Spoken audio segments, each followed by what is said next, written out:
All right, you guys get ready to get rolling? Yeah, let's send it down range. You're listening to the Modern Dad Experience. Hey, Jimmy. Hey, Brett. Cheers. What's in. going on, Levi? Brett? Cheers. Clink. All right. We're kicking off 2025, and Brett's definitely living his best life, calling in from Mexico on vacation. Brett, tell us how it's Hola. going.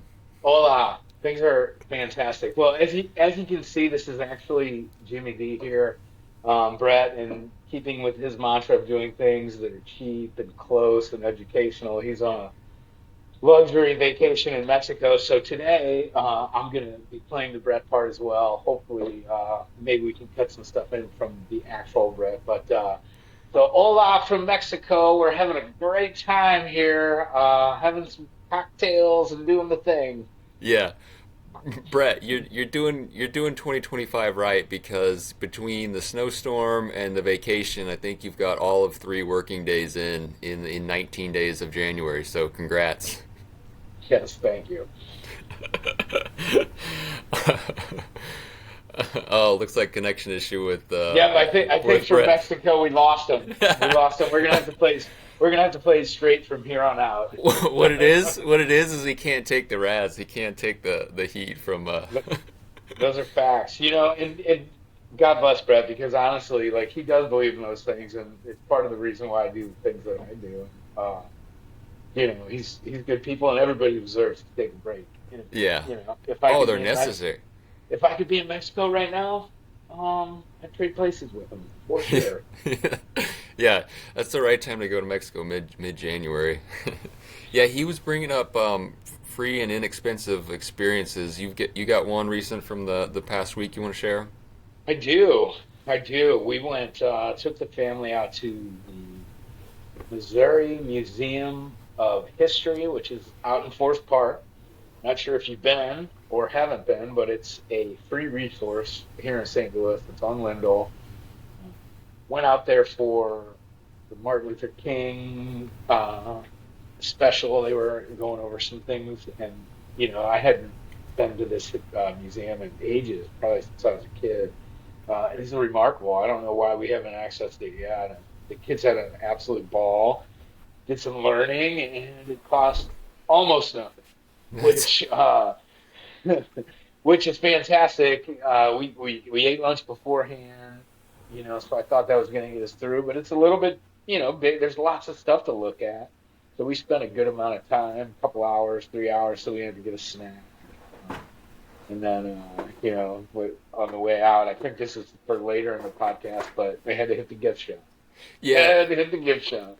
So Forest Park is an amazing asset in the area between the park and the zoo, which is free, the art museum, which is free, and the history museum. And we have not taken the kids to the history museum or the art museum, but it needs to be done. We're kind of overdue.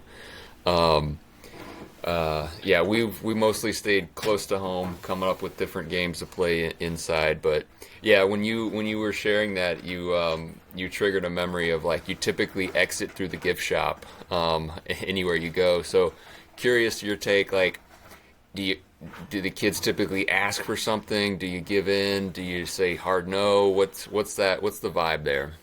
So I think early on in the kid's life, it was like they get whatever they want. I just want to make them happy and show off and do all the great things for them. We've come to a place now. This weekend is a great example. We knew that there was going to be a gift shop, and we said, "Hey, there's going to be a gift shop. Do you want to bring your money?" And so they brought their money, and they were able to buy gifts with their money, and we didn't have to. And that was the expectation which we've set, and it was a long time getting to that place. But I think it's important because them having to spend their own money means they make better choices and really think about, do I need this or don't? That's right. Yeah. So I don't know what it is about me. Probably, coming from a place of not a lot of resources growing up to a place where I feel comfortable with the resources we have. I'm like, do you want anything? In my oldest is getting to a point where she's like, "Nah, I'm fine. I got everything that I need. I don't need this trinket or thing or whatever." And so I love to see the maturity that she's showing, and I'm also like, why do I keep asking?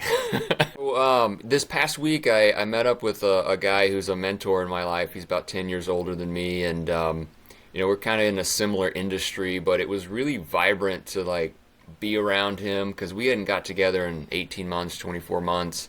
And I drew a lot of energy from him. Outside, you've spoken about your dad and how, he's coached you through life and things like that. But outside of that, do you have mentors in your life that you catch up with? Do you find energy from that? Tell me anything about that. You know, I don't have anybody currently in my life, since my dad's passing that I would consider a mentor. Now, that's something I'm looking for. I'm also looking to become a mentor. I mean, I think that's important that we kind of take these things and then we pass them on. I have had a bunch of significant people, though. I mean, most recently, probably Uncle Greg, who was my wife's uncle, and I learned the construction game from him. He taught me everything he knew, and I think just in that particular example, we have mentors all through our lives. We kind of people come into our lives when they're supposed to, and they work their way in and out. And I think it's our jobs to make the most of each and every person and kind of take those lessons and apply them into our own life, and then teach them to somebody else down the road. Yeah, yeah, it's this concept of trailblazer. You've been down that trail, you've stepped in the right spot or the wrong spot, and you want to help someone along with that that journey. So yeah, I was so grateful that I met up with him because it emphasized mentorship and either that I need to be mentored or I want to mentor. And so I'm excited to kind of make that paradigm shift. In my own life, my grandfather was a huge influence on me growing up because growing up divorced parents, I spent a lot of time on my mom's side, and he was kind of the male figure that I grew up with, and so it's just great to I don't know, channel some of the things that he taught me that I can then share with others, and I think that there's a through line, like we are impacted by others and then we impact others, and it's just like that's my grandpa's through line, into the future kind of thing. Yep. Yep. So I get a lot of energy from that. Oh, totally. And now that you just that last bit of thought, I just started thinking of all the different people that I've seen in my life, parents, friends of the family, who are almost like second fathers to me, And yeah, that same energy that you talk about, even just thinking about them and thinking about coming up and the lessons that I learned. It might not be about business or family; it might be about something completely remote, and but all those lessons they add up. They add up to who we are as people and how we go about day in day, and then how we raise our kids and the next generation too. One thing we came across recently is we were playing charades, and the kids drew act like a parent. And so both my kids get up there and they start acting like me, and it was such a mirror because they were like a bit of a taskmaster of like, okay, brush your teeth, get ready, are you organized? Let's go, let's be on time. And I completely own it. Like that's how I am. That's how I operate. I'm very methodical protocols kind of thing. But it was a grateful mirror because I can choose to lean into that or I can choose to back away from that. And so seeing that, I backed away from it a bit and try to give them a little more space just to do their own thing and be a little less of a driving person. But it's hard to fight nature.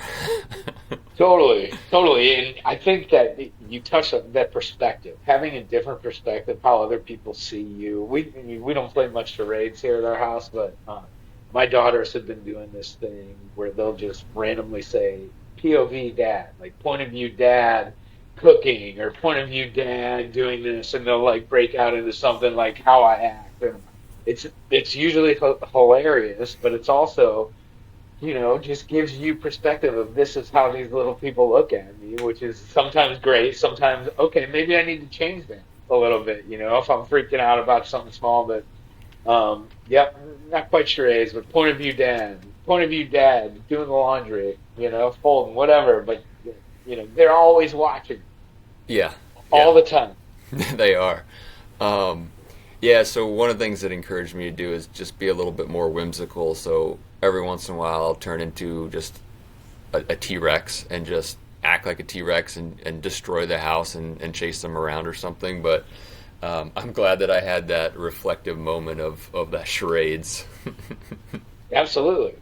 It gives you, and I'm probably the T-Rex way more than I like to admit.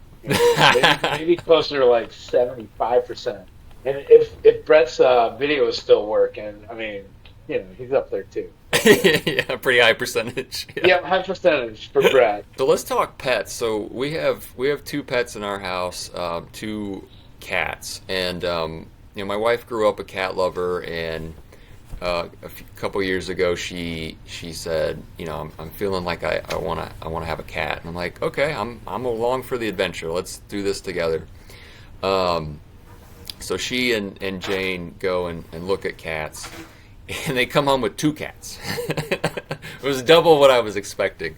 Uh, Sure. but but they really acclimated well into the family, and Clay's really enjoying interacting with them. So, what's your take on pets? Do you have stances on pets? Do you have pets in the house? So yeah, I mean, I love pets.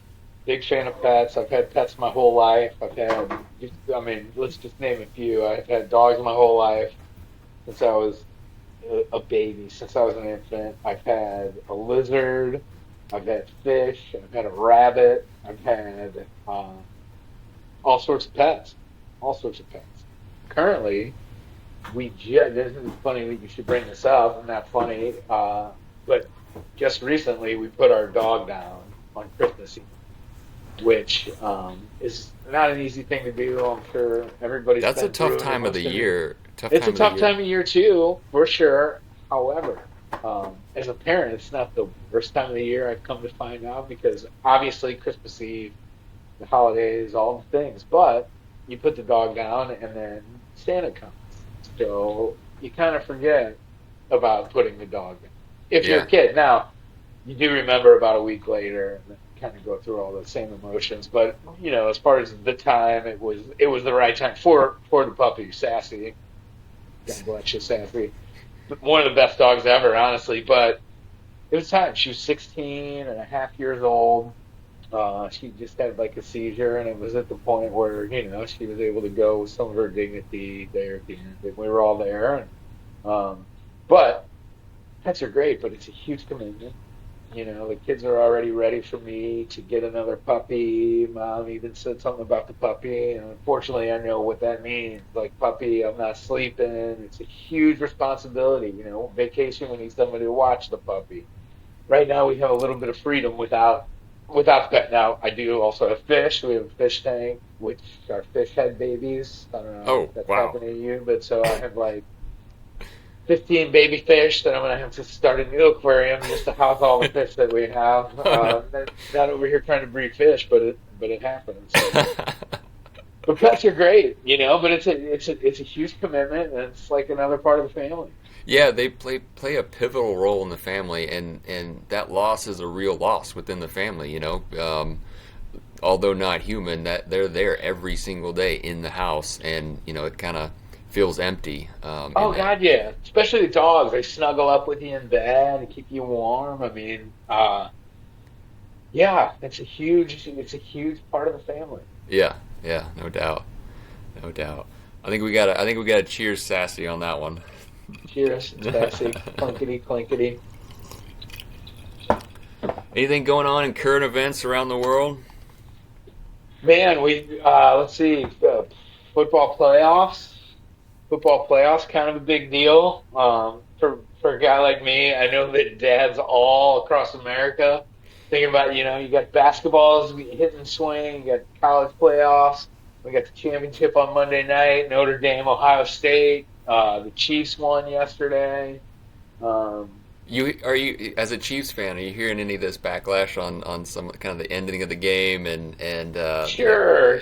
Just listen. Just watching the game. I mean, I've been a football fan my whole life. Dad was a football coach. Just watching the game, I can hear all the naysayers saying, "Oh, it's the officials, God, everything." And to some extent, there were some calls that I agreed were somewhat egregious. I mean, uh, the first personal foul against Patrick Mahomes shouldn't have been called. And he gave him a first down, and all those things come into play for winning the game. But at the end of the day, the Chiefs I mean, they're a different team in the playoffs, and they have a great coach, they have a great quarterback, they got a great team.